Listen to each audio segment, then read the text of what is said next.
Jadi ingat bahwa setan itu tidak pernah berhenti membisiki. Asal kita kenal saja ini bisikan membawa keburukan, maka kita lebih mudah mengantisipasi.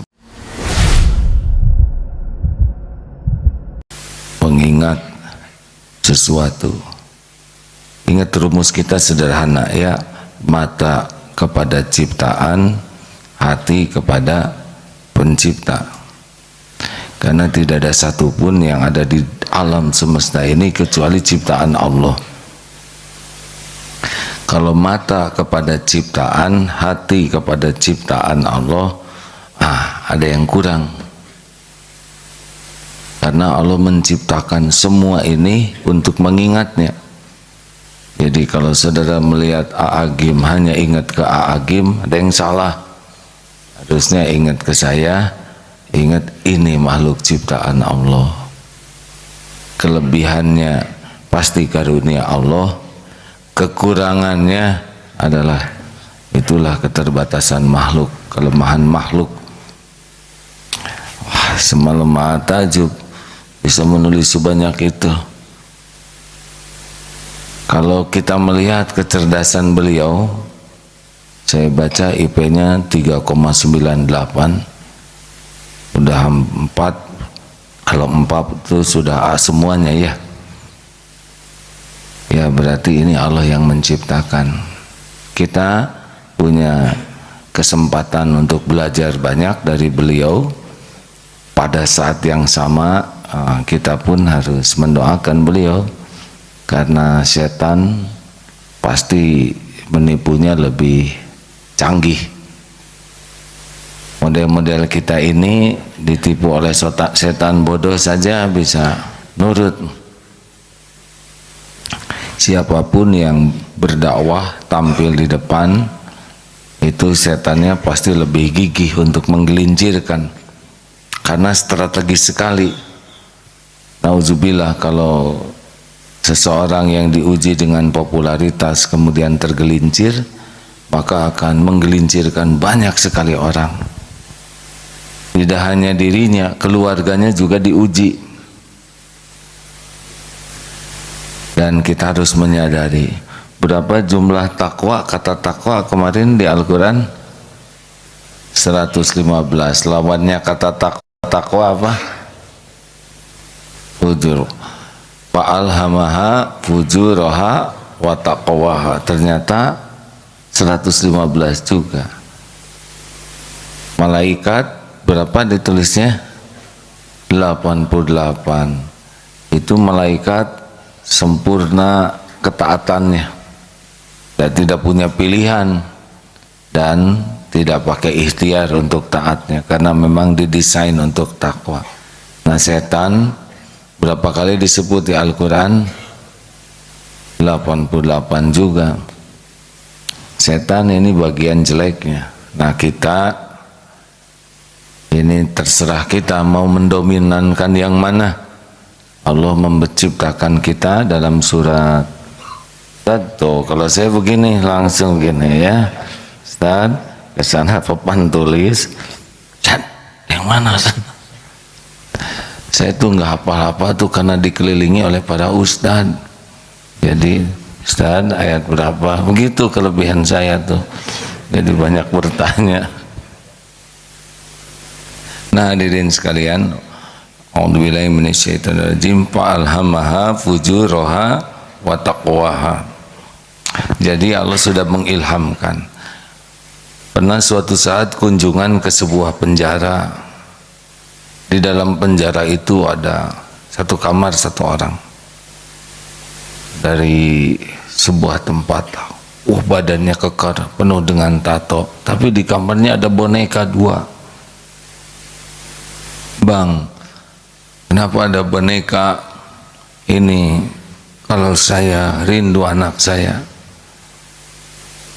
pegang boneka ini. Oh, punya anak berapa? 2, masih kecil. Maaf ya bang, apa yang abang harapkan untuk anak-anak? Jangan sampai mereka hidupnya seperti saya. Berarti dibalik dominannya perbuatan jelek, dia juga ada di hatinya kebaikan. Nah, orang tergelincir berbuat salah karena yang mendominasinya adalah keburukannya. Kita sama semuanya ya. Kita bisa ke masjid ini bukan tidak punya potensi kejelekan, sama punya potensi berbuat buruk. Cuma dengan pertolongan Allah kita bisa mendominankan keinginan baik kita, ketakwaan kita ke masjid. Sebetulnya ada malas juga ke masjid ya. Semenjak saya tapi dari segitu banyaknya saya nggak hafal semua ya. Yang mana yang mau diapalin, yang inilah satu-satunya yang nyangkut ya. Jadi ingat bahwa setan itu tidak pernah berhenti membisiki. Asal kita kenal saja ini bisikan membawa keburukan, maka kita lebih mudah mengantisipasi. Seperti tadi bangun malam karena tidur larut, bangun, ada langsung ingat si setan berarti nurut sare lagi ya kan. Tidak set ngantuk juga. Wudu, setan pasti ngalang-ngalangin wudu, ngalang-ngalangin gosok gigi, benar? Setan kamu, nggak usah diomongin. Lawan, ternyata setan tidak bisa apa-apa, tidak nyekik, tidak nengkas, tidak smackdown. Tapi kita sering kalahnya itu oleh bisikan. Setan itu hanya membisiki, kita ngaco tuh karena mengikuti bisikannya. Coba saja dirasa-rasakan. Ini duduk begini mendengarkan ilmu, setan juga terus membisiki supaya kita punya aktivitas yang lain. Apa saja yang membuat kita nggak dapat ilmu? Ada yang maaf ya, nggak apa-apa, yang nyender bukan tertipu ya.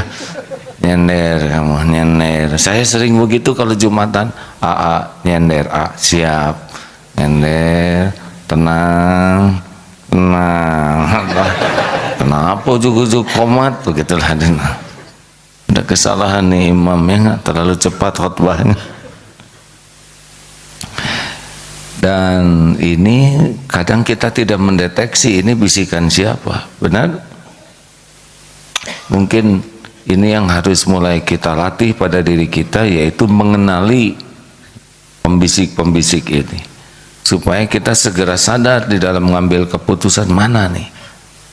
Seperti mau sholat, coba kira-kira setan membisikannya bacaan yang panjang atau yang pendek? Kan?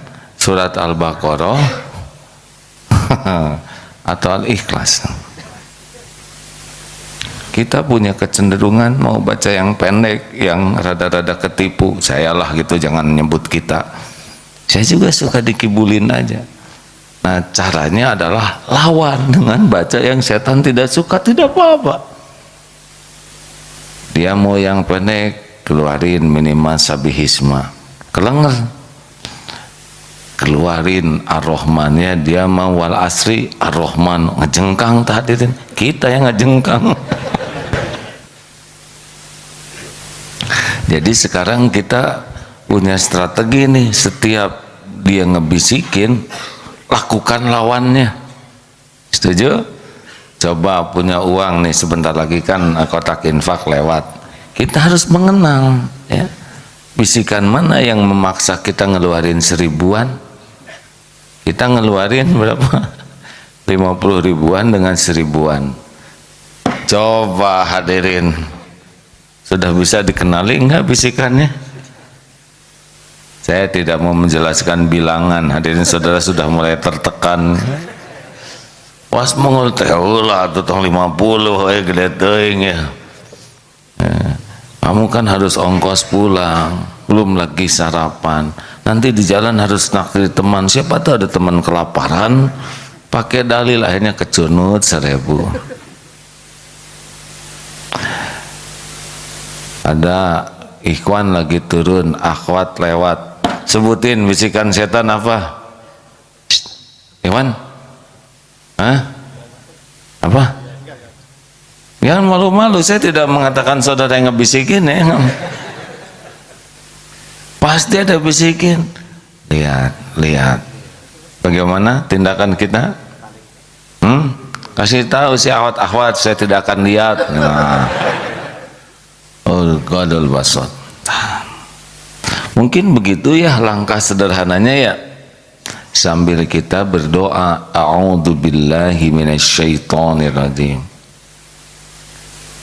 Itu ilmu sudah segitu banyaknya. Kalau kita hanya kagum kepada beliau yang hafal, sambil kita enggak berusaha menghafalkannya, sambil tidak berusaha mengamalkannya, oh kita rugi besar, betul? Saya juga dari segitu saya mikir apa nih yang berhasil saya tangkap, apa yang benar-benar akan saya lakukan dengan ilmu ini. Kalau hanya wah hafal, wih keren hafal terus, itu semuanya apa? Terus gimana kita hafal? Enggak ya, hanya wah saja.